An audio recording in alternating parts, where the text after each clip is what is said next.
تانوی صاحب نه چا تپوس کړی وی چې جی تاسو دومره ډېر کتابونه لیکلي دي، دومره ډېر تصانیف دي ستاسو، یاره چې د دې دومره ډېرو کتابونو لیکلو دپاره به تاسو مطالعه د څومره کتابونو کړي، څومره ډېر کتابونه به مو کتلي، نو بیا به مو وروستو لیکل را شروع کړي. حضرت تانوی صاحب ورته جواب کې وی میں نے چند کتابوں کا مطالعہ کیا ہے، ما خو بس یو څو کتابونه کتلي. سوال والا تپوس کوي جی تاسو خو بس ډېره لویه مطالعه کړي چې دومره ډېر کتابونه مو لیکلي دي.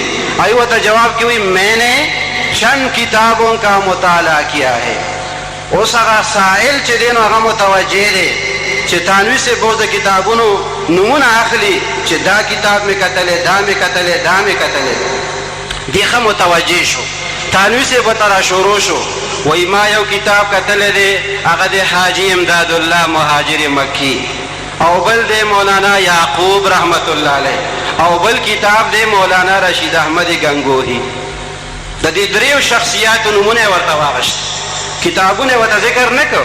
وی ما دا درې کسان کتلی دي، دا زما چې اوس تاسو څه وینئ دا د دغه دریو کتابونو د دغه دریو شخصیاتو اثر دی. وی میں نے چند کتابوں کا مطالعہ کیا ہے. کم کم کتابونه دي؟ حاجی امداد الله سے ملی دلی دی، مولانا یعقوب سے ملی دلی دی، مولانا رشید احمد گنگوهی سے ملی دلی دی. بس دا د هغه خلکو د هغه ملاقات اثر دی چې تاسو زما تصانیف ګورئ او زما دا کتابونه تاسو ګورئ. چا دې تپوس کړی تو مکمل از کمالی کیستی، تو منور از جمالی کیستی.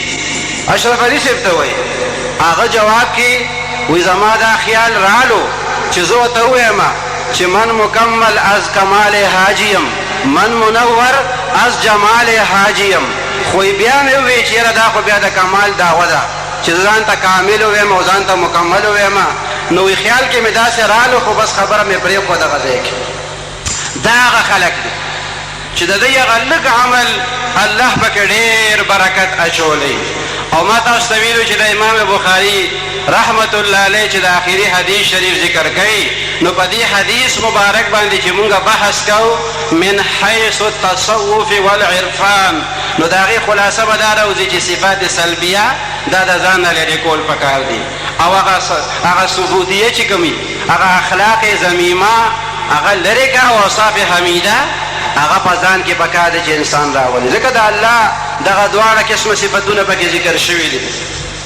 او چې داسې وشي او خالص د الله د رضا دپاره یو سړی کار کوي د دین، نو الله ورسره خپل مدد کوي. د هغه په هغه لږ عمل کې خدای ډېر برکت واچي.